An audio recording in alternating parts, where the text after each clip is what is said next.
An Irish Fairy Tale. The Legend of Bottlehill. Many Irish place names have their origins in myth and legend. One such place is Bottlehill, which is between Mallow and Blarney in County Cork, in the south of Ireland. Near Mallow, a poor farmer called Mick Purcell lived with his wife and children. They rented a small farm from a local landlord and lived as simply as they could, only eating what they grew, but no matter how they scrimped and saved, paying the rent was always a problem. One year, after a bad harvest, their chickens died of disease, and their pig got measles, and Mick didn't have enough money to pay the landlord his rent. "What are we going to do, Molly?" he asked his wife. "There's only one thing to do," she replied. "We'll have to sell the cow at the fair in Cork." Reluctantly, Mick agreed, and he set out the next day with the cow. After a long, tiring walk, he came to the top of a steep hill and met a tiny man, no bigger than a small child. The man had white hair, reddish eyes, a sharp nose, and slightly pointed ears. Mick said hello politely, but kept walking briskly because he feared the stranger was one of the fairy folk, and Mick knew better than to get involved with them. The little man, however, followed Mick, and soon they were walking side by side, though walking was probably the wrong word, because the little man seemed to float along the road, his feet hidden under a long coat. "Where are you going with the cow?" asked the stranger. "I'm going to sell her at the fair in Cork." "Will you sell her to me instead?" Mick didn't want to have any dealings with the little people, but to refuse could be dangerous. "How much will you give me for her?" The old fairy pulled out a glass bottle from inside his jacket. "I'll give you this." "An empty bottle? What good is an empty bottle? My wife will kill me if all I come home is a glass bottle. A bottle won't feed my family or pay the rent. This bottle is worth more than any amount of money you'll get at the fair." "I think I'll take my chances at the fair," said Mick. "Take your chances all you want, but how do you know you'll get a good price at the fair? How do you know the cow won't die before you reach Cork?" The little man smiled a nasty grin, and Mick couldn't help but think the fairy was threatening him. "Make up your mind, Mick Purcell," said the little fellow. "How does he know my name?" thought Mick, as if reading his mind. The fairy said, "I know all about you, Mick Purcell. Now what's it to be?" Out of fear, Mick handed over the cow. The little man gave him a glass bottle in exchange. "When you get home, put the bottle on the table and say the words, 'Bottle, do your duty,' and you will get what you deserve." Mick thanked the man and began to retrace his steps toward home. When he glanced behind him and saw the little man and the cow had completely disappeared, Mick knew for sure that he'd just done a deal with one of the Fae, the fairy kind of Ireland. He hurried home and surprised his wife, who was sweeping the floor. "Mick, you can't have been to Cork and back already." "I sold the cow to a man on the road." "And how much did you get for her?" "This." Mick pulled out the bottle out of his jacket. "An empty bottle? You sold our cow for an empty bottle? What kind of fool are you, Mick Purcell?" She clattered him across the back with a broom. When she calmed down, Mick told her the whole story. "The bottle is magic, you see." Says Molly, unconvinced. "Let's see." Mick placed the bottle in the middle of the table and said, "Bottle, do your duty." Mick and Molly's children gasped as a twinkling light swirled around inside the bottle, and then from the neck of it emerged a little man's head. Molly stepped back from the table in terror as the little man lifted himself out of the bottle and then reached in to pull a companion out, identical in size and appearance.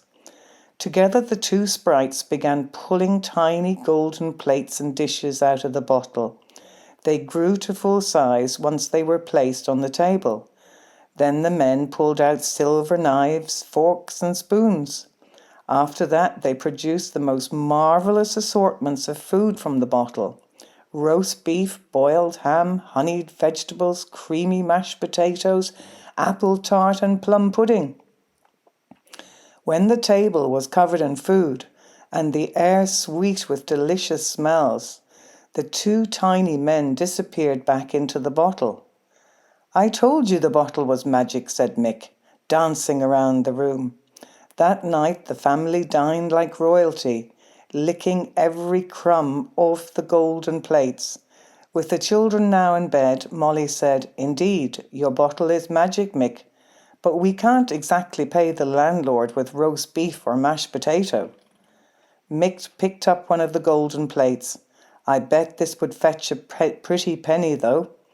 The next day, Mick took the plate to Cork, but made sure to go a different route so to avoid the hill where he'd met the fairy.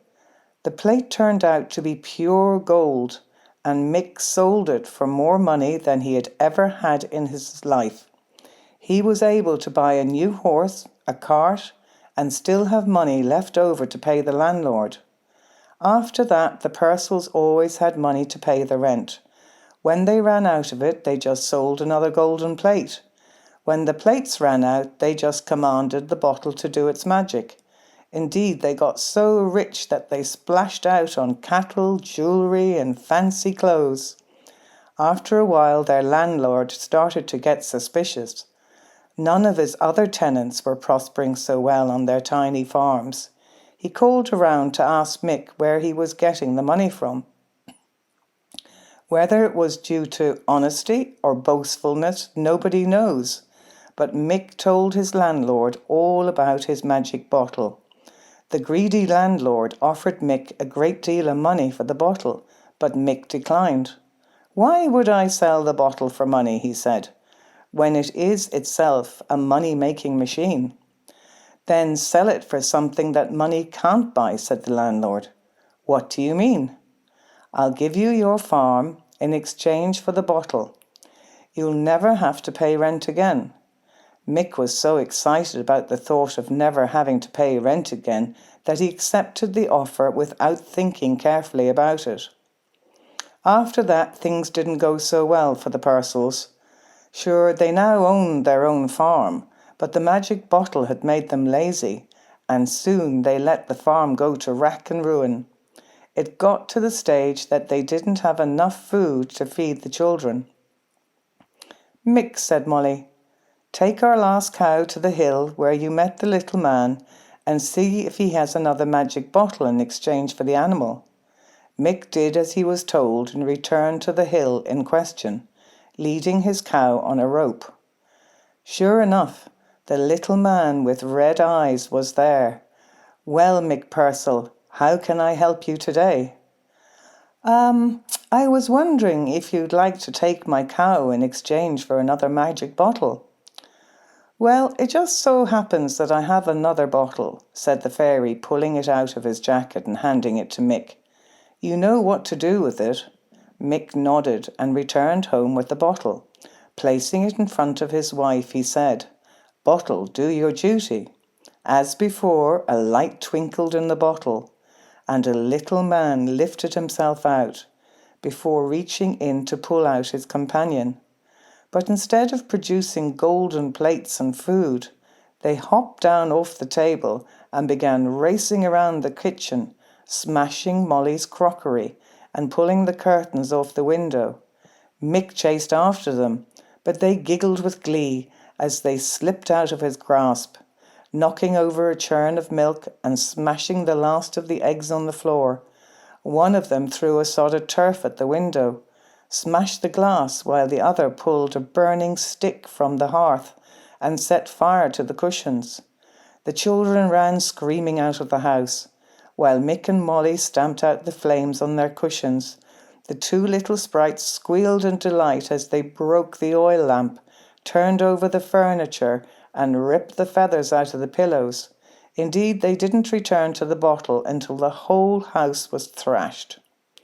Molly glanced around at her kitchen, which looked like it had been visited by an angry bull. In despair, she lay on the ground and cried. Mick looked at the empty bottle on the table and remembered the old fairy's promise, "You will get what you deserve." "I got what I deserved, all right," he thought. "This is all my own fault. I had a perfectly good bottle and a way to make money forever, but I got greedy and threw it all away." Determined to make things right, he took the bottle to his old landlord, what happened to be throwing a party when Mick arrived. "Mick Purcell, what can I do for you?" "Oh, it's not what you can do for me, but what I can do for you," said Mick.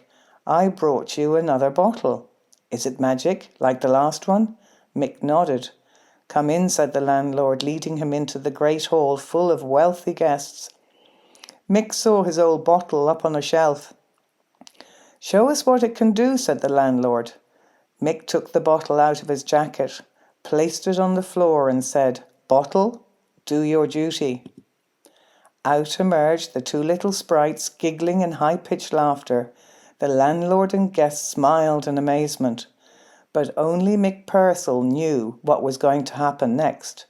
Sure enough, the two little fairies began speeding around the room, smashing crystal glasses and fine bone china off the walls.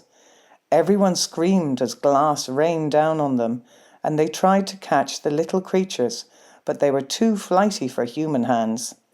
The sprites turned over bookcases, pulled down the chandelier, poked holes in paintings, set the curtains alight, threw the books on the fire, smashed window panes and cut holes in the upholstered furniture. In minutes, the room looked like it had been hit by a tornado. "Make them stop," shouted the landlord. "Only if you give me back my bottle," replied Mick. "Take it." Mick waited until the two little fairies had finished destroying the place and returned to their bottle. Then he took both bottles home with him. After that, Mick and Molly became very wealthy. The Purcell children married into prosperous families and became rich too.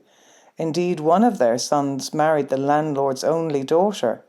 The landlord had spent such a fortune restoring his wrecked hall that he was too scared to mention the bottles ever again. Mick and Molly lived to a ripe old age, and both died on the same day. At their wake, a fight broke out among their servants, and the two magic bottles were accidentally broken. The little old fairy was never seen again, but from that day on, the hill became known as Bottlehill, and it's still known as Bottlehill today.